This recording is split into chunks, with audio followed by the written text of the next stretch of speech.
What's good, YouTube? Because of coffee here. So, we're here for the second night on Vincent's Tale with Ren. This one's longer. This one's 17 minutes and 40 seconds long, so I'm not going to waste any time. We got the rundown of what's started all of this out with the series in the first night, and we really talked about a lot. I talked about a lot in the first part, a lot of little things that I peeped, the things that he was subliminally throwing in there, and obviously the very obvious ones as well. We talked about those. Very great, very incredible acting, amazing conceptualization.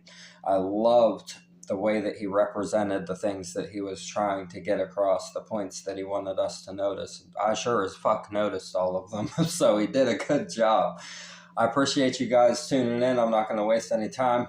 If you need help for mental health and addiction, please go get help for that, man. I promise life can get better. I pulled myself out of it. I promise you can do it too. It's not easy. I'm not going to tell you that it's going to be easy. I'm not going to lie to you and sugarcoat the shit. It's going to be tough. Tough as nails. It's going to be like beating yourself with a hammer. That's the equivalent, right? Pain level is going to be immense when you're pulling yourself out of those things. It's going to be rough. And then you're going to go through a period where everything seems way too good, the pink cloud kind of thing going on, and then it's going to collapse, and it's going to get really crazy, and you're going to go through some shit. You're going to have to wake up to a lot of things.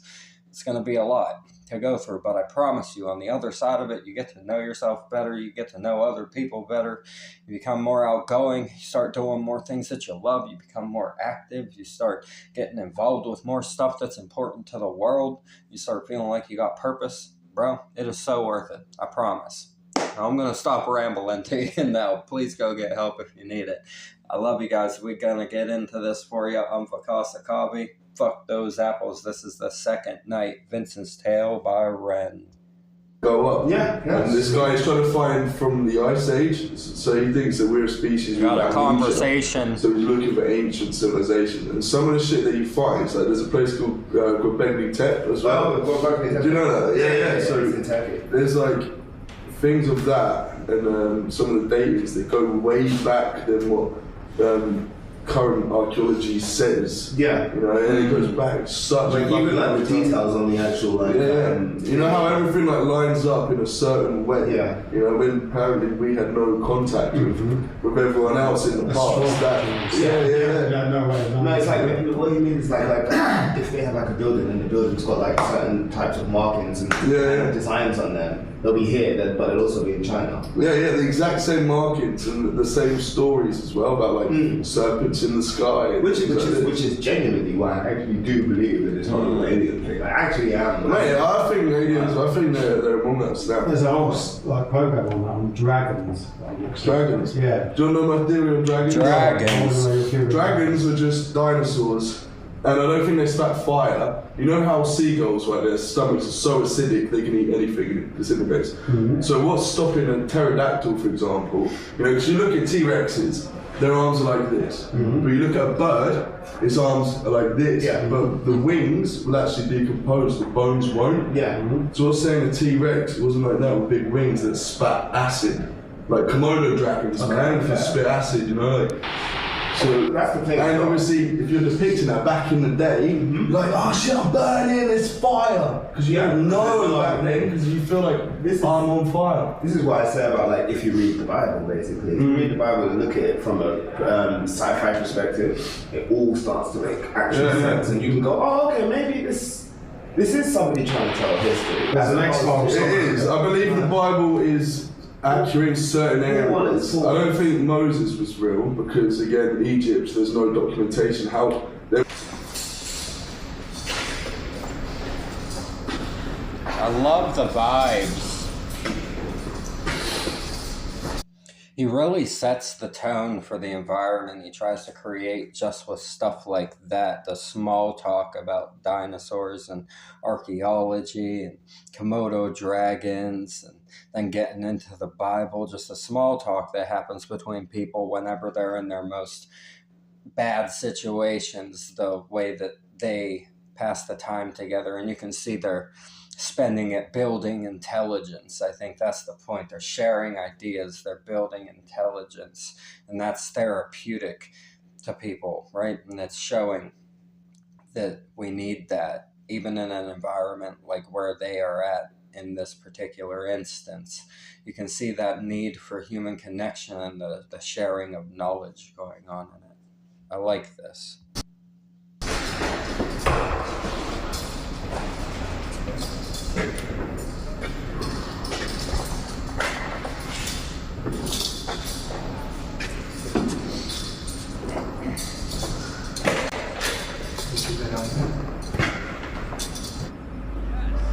That's what Scooter McFarlane with. Don't touch my junk. The ladies are going wild over that one. I got a feeling there's going to be some babies made. Yeah, the same idea.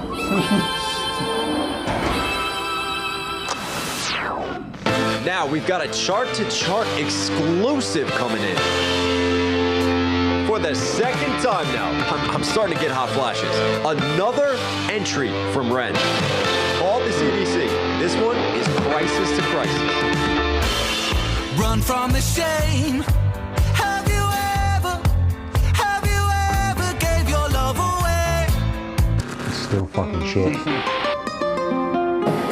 I'm sick of it. I'm actually done. I can't be in this house any longer with this actual bunch of idiots. How can it possibly be that when me and Johnson are on a date and it's just us, he is the sweetest, kindest, most compassionate man, ticks every fucking box, and the second that we step foot back into this house, he's around all of his mates again, beating on their chests like fucking gorillas, all of that out the window. I just can't believe, like, when Mike's getting super drunk, as he always does, and just being his stuck-up, arrogant, slimy, snaky little self. Thinks he's God's fucking gift to women. Thinks that just because he has a six-pack, barely, that he's something special. He's not. Barely. And I just know for a fact that funny. every single girl at home is thinking the exact same thing as me. He's disgusting. I'm getting to the point now where I actually wish that I didn't vote off Pigman. Because he might have been a pig, but at least he was a man. Do you know what I mean?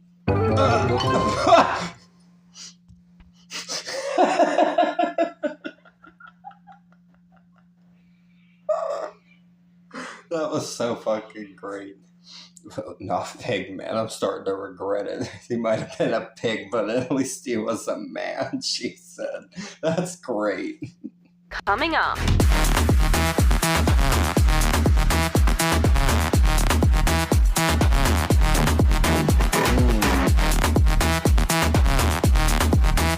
So we got like the Jersey Shore kind of vibes. Yeah.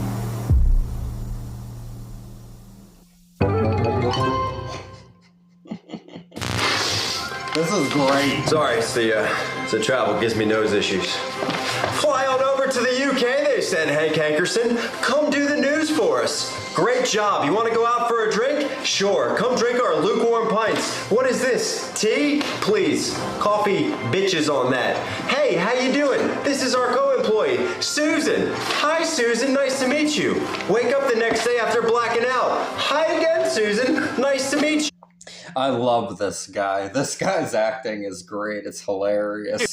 What you doing in my shower? Want to say hi on FaceTime to my wife? No, okay. Thank God I signed a prenup. Over to Hugh Moss for... It's fucking Knox. It's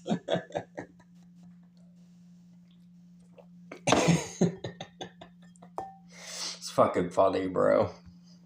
Today's weather. Trying to kill some time here because I honestly am seeing two of what's going on the teleprompter, and there's just a green screen behind me, so I have no idea whether the weather is weathering, but I know that there was snow flowing last night, if you catch my drift. You bastard. Anyway, I will pass you over to the floozy with the newsies. Susan from the news. Good night, good morning, thank you very much. Your social media company, Soulfeed, has been under a lot of public scrutiny recently. I assume you've heard of the accusations that the platform has been censoring the name Vincent Gavon and limiting posts from users. Look, Sarah, listen. The answer is actually surprisingly simple. I mean, we couldn't believe it when we found out. It was possums. Possums? Awesome. Migrating ones. You see, in our server rooms, we have an incredibly complex network of cables, everyone attributed to each citizen of the United Kingdom. And last night, a herd of possums snuck in, and the cable associated with Vincent Gavon chewed right through it. What are the chances this week? The possum bit is great. He's representing the stupid shit that they try to tell us and get us to believe just to get us off their backs about whatever the question is, right? Blame the possums. The water's turning the frogs gay, right? That type of shit. Except that was oddly actually kind of true. Right? If you know, you know.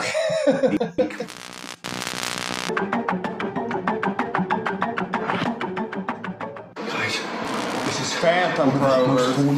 Ghost hunting. In Britain. You can feel the presence. I definitely felt different vibes coming from over here. Oh, crikey. We're getting a 6. A 6 on the spirit meter. 6. What does it go up to? 4. If there are any ghostly presences among us, please make yourself known. Please. The lo-fi is great. I'm going to attempt to make contact with the spirit realm. Okay. Ghost, if you can hear me, please make 3 knocks. Oh, that was 4. Wait, was that 4? It was 4. Ghost, if you can hear me, 4. please make 3 knocking sounds. Oh, so yeah, that's definitely 4. Oh, it's probably not a ghost. Oh.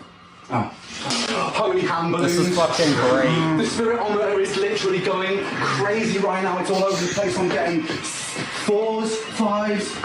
I'm getting a very strong read. Wait, hold. It's coming through really loud. I'm getting an 18. I've never seen an 18 before. Josh, I think you might be a ghost. What? I think you might be dead. Wait, cut the camera. I'm scared. James?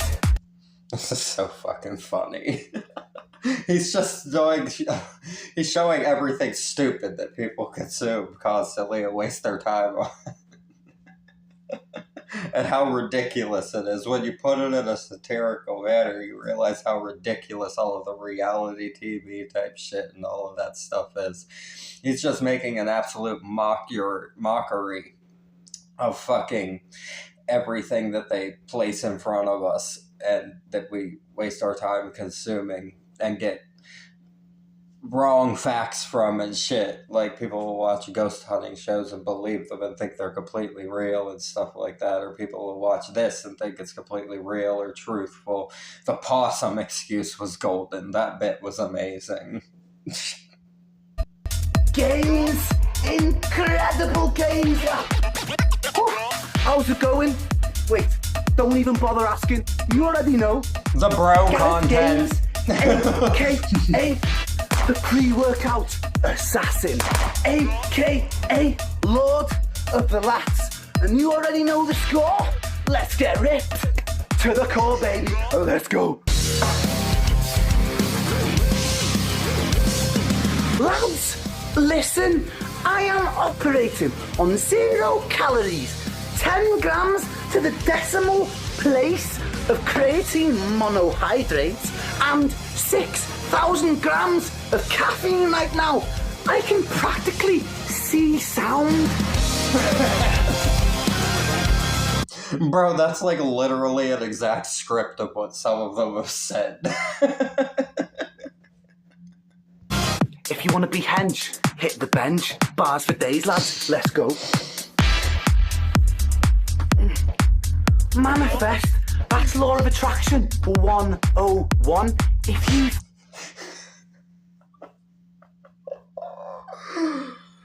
A fucking Channel 10 workout session with Ren is not what I anticipated to fucking have today.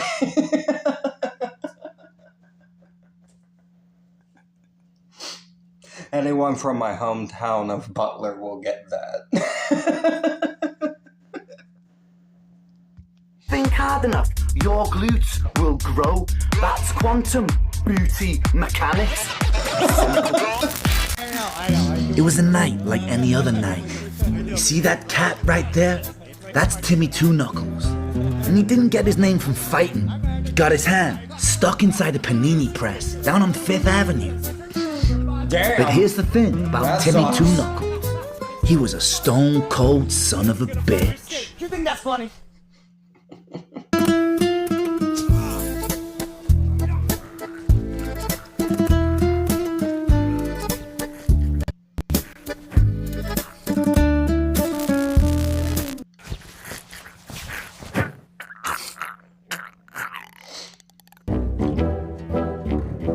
Bro, this is wild. Silent films, too.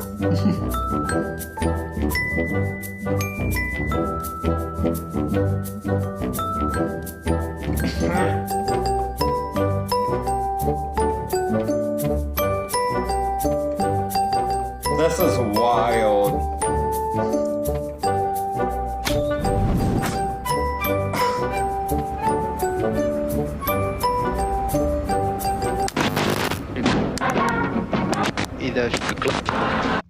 He's representing how they just throw you through a loop and nothing you're consuming is actually, like, adding substance, right? It's just a bunch of random shit going on that isn't adding any substance to your situation. That's what's being represented here.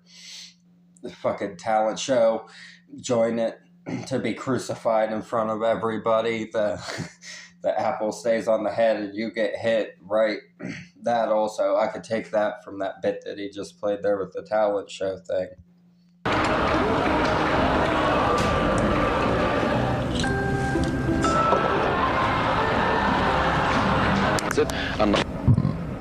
I'm told the jury and public are now being asked to take their seats in the courtroom, and the judge will soon be asking for opening statements. Stand by whilst we wait.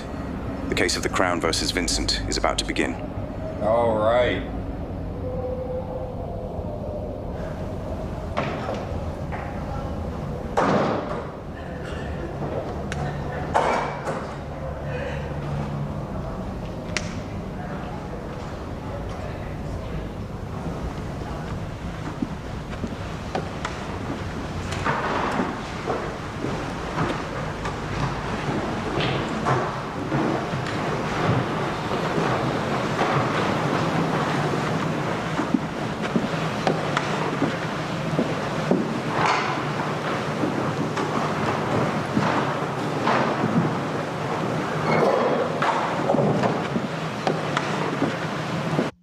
I love that he takes his time with certain parts and really lets the scene set itself as well. Like, taking the moments for everyone to slowly shuffle in and you just hear the footsteps and the clanks and the silence in between. It adds a lot to the gravity and nature of what's happening in the scene.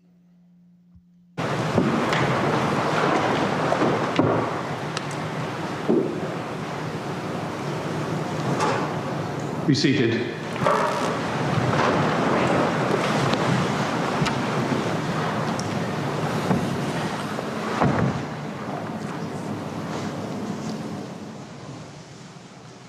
Ladies and gentlemen of the jury, what you see before you is not a man consumed by rage or madness. You see an animal, a predator. A man bitter with his own circumstance but unable to take responsibility, who took no consideration for anyone around him and destroyed a life. Vincent Gavon shows no remorse, no grief, not even the pretense of sorrow for the heinous act he committed. As for Edmund Lockridge, a promising, hard-working young man, the son of Lord Lucian Lockridge, heir to the Lockridge estate, who gave so much to this country. His reward was to bleed to death on a London pavement. The punishment must fit the crime. Not only is justice for Edmund, but protection for all of us.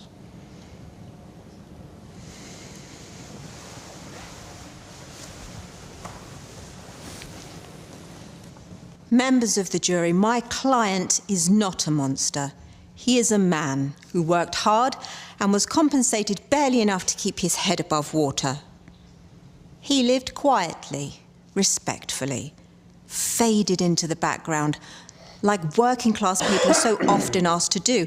Don't complain, don't cause trouble, keep going. What happened that night was not calculated. It was not targeted. It was not political. It was a combination of too much alcohol and clumsy behaviour, a moment born not from hatred, but from exhaustion, the kind that builds after years of being overlooked, underpaid, and ground down by a system that says your life is your fault, whilst offering nothing to help you change it. Get to the point, Miss Hall. Yes, Your Honour. Mr. Garvon is under immense stress. Isolation, debt, drink, all of which severely impacted his judgment and mental health. Excuses. Explanations. Context matters. Order. Keep it relevant. Vincent, if you could tell the court how you feel, anything, please.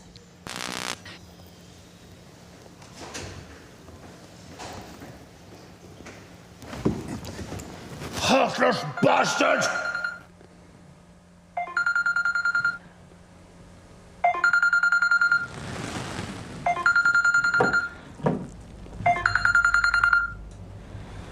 Hello, love. Yeah. No, I'll just get a Chinese. That's alright, man. Sausage and mash should be fine.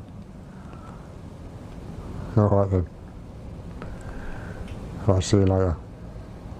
Bye. You were working at the Druid's Head that night. Yeah. Came in just before closing, ordered a pint, sat down, kept on drinking. Quiet, polite, nothing odd at first. What made you remember him? He came in a lot, almost every day after work.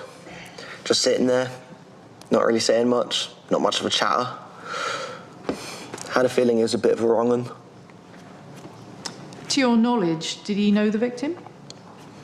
Not from what I could tell. He didn't talk to anyone. But he looked like a man who had his mind made up. Objection, speculation. Sustained. I seen him nick that poor guy's guitar, the homeless guy. He grabbed it right out of his hands. Imagine stealing from the homeless. Like, how evil do you have to be? I could sense it on him. Objection. Sensing evil is no grounds for prosecution. But I could sense it on him. I could smell it in the air. I could smell the evil. Enough. The jury will retire in due course. For now, this court is adjourned. Fucking punk. Look into your arms.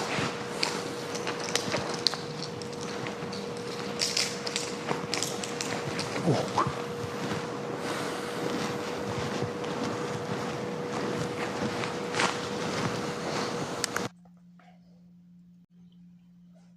All right, so we got through the first session of the court, and Vincent did not have nothing to say, and it was just people not wanting to listen to the mental health aspects of the reasoning and stuff like that behind these things happening, as is to be expected with the story that's being told here.